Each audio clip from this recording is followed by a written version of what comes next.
I owe a debt of thanks to one of our regular callers, the Ed. The Ed wants to be our Steeler expert, but in the meantime, he's a great boxing aficionado.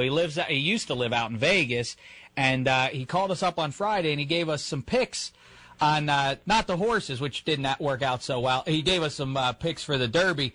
He was incorrect about that, so be it. I didn't bet that, but I did bet on his pick for the fight on Saturday night, the Mayweather fight, and it turned out he was right. The Ed, are you there? Yeah, I'm here. You there? Yeah, I am here at the Ed. Yeah, hey, thanks for calling into the show. Like I say, thanks so much. You called Mayweather. You called it on the money. Mayweather in a decision. And I bet on it, and I won money as a result. Me too. And look, I almost won money on the draw. And, you know, Floyd did what I said. He'll win about 8, 9 rounds, and the judges, they'll see it. Oh, maybe Oscar won a few because he's Oscar. And they cheated, but they still made it right. Boy, they really did. They really did almost screw that thing up. The one judge in the 12th round, the guy who gave it to Mayweather, 115-113, gave that 12th round to Mayweather inaccurately, in my opinion. It should have been De La Hoya's round, and if he would have given it to De La Hoya, it would have been 114 apiece, and then it would have been a draw, that fight. Yeah, that's right. That judge needed to get smacked in the mouth. Now, so you won, if I can't remember exactly, you bet $20 on Mayweather by decision, and then you bet, what was it, $5 on the draw, so you ended up probably clearing, you probably ended up making about $15 out of this thing, probably about $12 out of this thing, right? Yeah, I ended up putting an extra $10 on Floyd later on in the day. A guy bet on me. I don't know what he is. He ain't white, he ain't black. But he's talking about, De La Hoya going to kick his butt. I said, put your mouth where your money is. Let's do it. And he did $10, and that's straight up money right there. I got that. Yeah, no vig to worry about. Great, yeah. So the Ed, now did you watch, speaking of gambling, a lot of gambling talk. I know you're a big gambling. A lot of gambling stuff going on The Sopranos this season. Did you see, not last night, but two episodes ago? It was really lame, the stuff with Tony Soprano, whose life is, at least in part, his business is about gambling. And he makes idiotic bets on who have you ever heard of a big time gambler making a bet because the regular kicker's out and they have a rookie kicker in? That seemed like a foolish reason to make as big a bet as he made. That's not foolish. You gotta know all that inside stuff. If you got some inside information that can help you.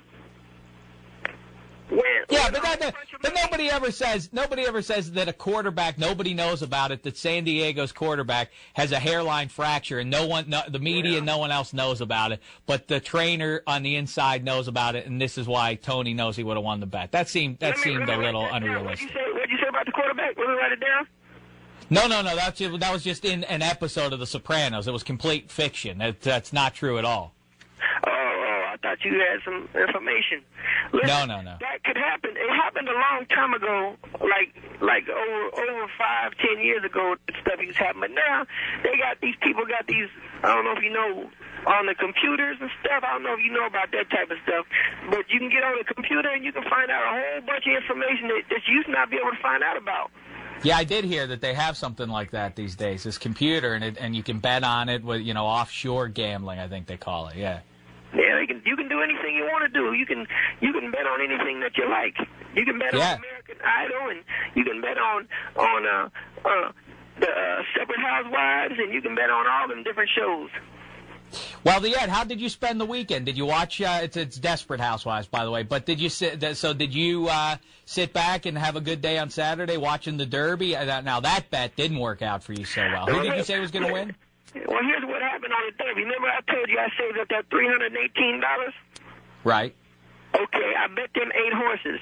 Now, 3 of them actually did come in the top 3 of them 8 I had, but I only won $220, so I'm down $98. Well, It seemed when you were talking about it on Friday night, it didn't seem to make much sense what you were Yeah, trying to figure. It didn't work out like I thought it would. It would have worked out if any given Saturday and Scat Daddy and somebody else would have came in, I would have cleaned up, and I mean it'd have been drinks and everything for everybody. But yeah, well that didn't happen though. But so now you say 200 and so you win about 200 plus you win another say $15-20 on the big fight that you were so sure about. I pretty much broke even down about 50. Yeah. Now, how did you get to spend some time? Now, the last time you called in, the Ed, you were telling us about how you're a man of 54 and you're seeing a girl who's 27, and she's, you met her at the 7-Eleven somewhere in Pittsburgh, and you told me in your own words, you said that you two had ultimated the relationship last week. And are you two still seeing one another? Hey, are you there? Can you hear me? I'm here. I can hear you. We did it again this weekend. Wow, good for you, the Ed. Yeah. Now, is she satisfied by? I mean, I'm not saying you're an old man, but you're an older man than much older person than she is. You should see the things she does. Really? Well, describe it. Huh? What's it like? What do you mean, her face? Well, she bends over and shows me all she got. Wow. Yep, and then she got some knee pads. Really? She puts them on. That sounds ridiculous. She's a 27-year-old woman who puts on knee pads to engage in ultimating with you? Yeah. Ain't nothing wrong with it. No, people make jokes like that and stuff, but I've never heard of anybody actually doing something like that. No, she got them. Huh. They're yellow. Yellow knee pads for you. Huh. Now, was your son at home? Now, your son, you moved out from Vegas to Pittsburgh a little while ago to be with one of your sons. Your son got a job as a telemarketer, and so now, he's putting you up and everything. Yeah, he was there. We had a cookout. You should have came to the cookout. I made a new friend this week. His name is Frank. He came over. Oh, really? And we hung out, and we had a cookout and watched the boxing and the horses and everything. Really? Who's this Frank guy? What kind of guy is he? He's all right. He drank a lot, I tell you that. I said, look, man, you can't be drinking all my stuff. You didn't put no money on that. Mm-hmm. Now, you met him that day, and he came over to your house and drank all your booze and stuff? Yep. And you know what? He been in my house 3 days. He ain't left yet. Wow, you're kidding me. That's why it's not your. But to be fair, it's not even your house. It's really your son's house. Yeah, I thought he was my son's friend. And my son said, Daddy, when your friend gonna leave? I said, I thought it was your friend. Now, did he do anything untowards? Did he hit on your new girlfriend? I mean, she must be quite a catch. 27 years old to be with a man like you.